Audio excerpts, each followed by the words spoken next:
welcome to Bikini Nation. I hope you're all having a fabulous weekend. There have been a few interesting stories come out of the world of bikini over the past few days, so I thought for today's video, let's do an around the grounds for the week. Okay, let's kick things off today with the first story from one of my favourite bikini pros, Alison Testu. Not just because of her physique, but she's always so authentic, raw and honest, which I have tremendous respect for. As many of you know, and some of you may not know, Alison is a French competitor who competed at the Olympia last December. So I was having a chat to Alison, and she even put up a post the other day saying that she's seriously considering swapping to another division, and she alluded to that being the wellness division as a potential landing spot. Now I just want to reaffirm that she has not yet confirmed she'll be changing divisions. But in Alison's recent post, where she swapped her lower half with Francielle Martos, the reigning O Wellness winner, which I'll throw up on the screen for you guys, she tells us for years this look has actually been her dream physique. She hasn't been able to train quads and hamstrings, even though that's what she wants to do. And in her off seasons, she has been focused on maintaining her muscle mass rather than growing more. And even in some places, losing some muscle mass to fit the bikini criteria. Now, when I was speaking to her, you can just see how much passion she has for training and the bodybuilder lifestyle. She was saying that she feels as if she is holding her physique back of what it truly can be in her eyes. As we all know, guys, bikini is a competition about balance, and they don't want competitors to come in with too much crazy muscle mass. Now, whatever Alison chooses to do, I respect it, because she is one hell of a competitor and a really kind person. I've done some mock-ups of what Alison's body could look like if she did transition over to the wellness category. And as we can see, I've kept Alison's top half and joined up Francielle Martos' bottom half. And wow, does this look insane? Is that crazy X-frame, the crazy taper, that crazy glute pop and deep lines. Now we don't know if Alison will change divisions or not.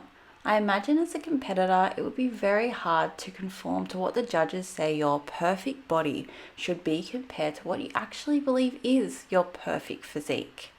But it makes for an interesting conversation. We'll have to watch this space and see what decision she makes for the future.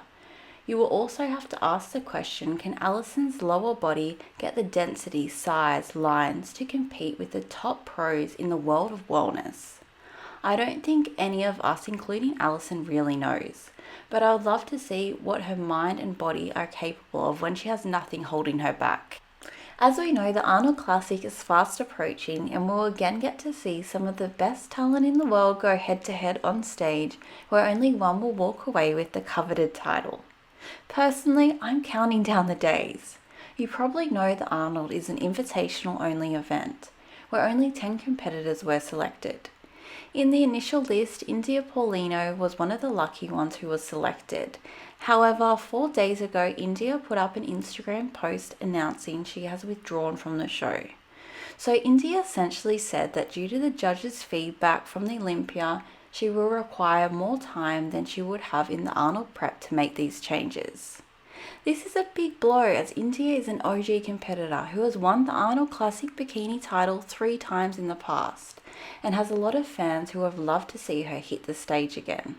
But it also highlights some of the areas IFBB can improve on as well, because the application process for the Arnold Classic was undertaken just before the Olympia event, so before these competitors even knew where they were ranked in the Olympia, which in hindsight probably isn't the best timing. The application process really needs to happen after the Olympia.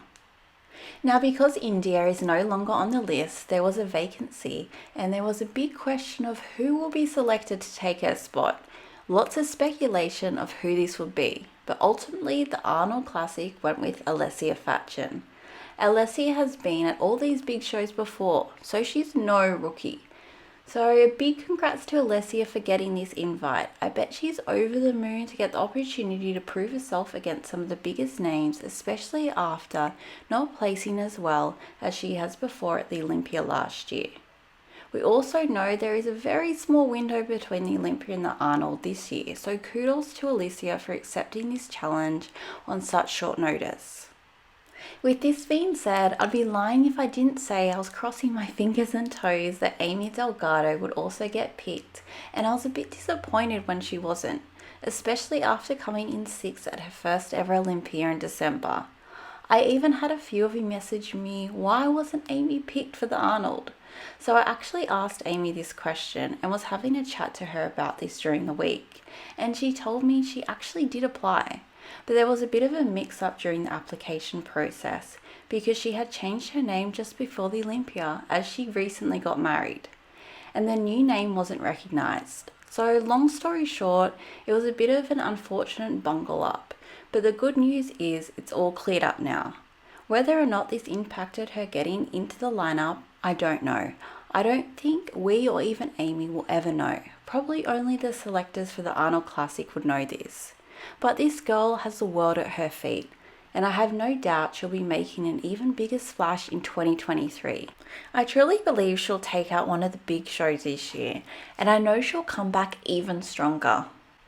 On to the final story of today, and it's none other than Australia's own Sinead DiCicco announcing that she'll be competing at not only the Muscle Contest Japan, but also the Orchid Pro in Singapore in only 5 weeks' time. Now this has me super excited because, as you guys know, I'm a big fan of Nay. Now Sinead competed at a few of the US shows last year, and let me tell you, she got lots of attention from the fans, especially the US fans. I received a lot of DMs asking who this girl from Australia was, because she looked absolutely incredible. But I'm not surprised one bit at all, because I saw Nay compete at the start of last year in person, and she's crazy good. She already has the muscle mass to stand next to the top pros in the world, which is no easy feat in itself. She has some of the most developed glutes you will see in the game. I'll throw up a picture so you guys can see for yourselves. It's absolutely insane. And her posing is absolutely flawless. She probably is the best poser in Australia. She would 100% be in the top 2 or 3. And you can even see this with the amateurs she coaches for posing. It's just so effortless, fluid and feminine. Now Nay is coached by Troy Thornton, who is already one of the best coaches in Australia, but I'm so happy that Nay and Troy's athletes are doing more international shows, because they both have the potential to be elite in the bigger US circuit. Either way, I'm rooting for Nay to take home a victory, so we can see her up against the best of the best at Olympia. Guys, I hope you enjoyed today's video. Please like, subscribe, check out my Instagram, all that nice stuff. I hope you're all doing good wherever you are in the world. Over and out from Bikini Nation.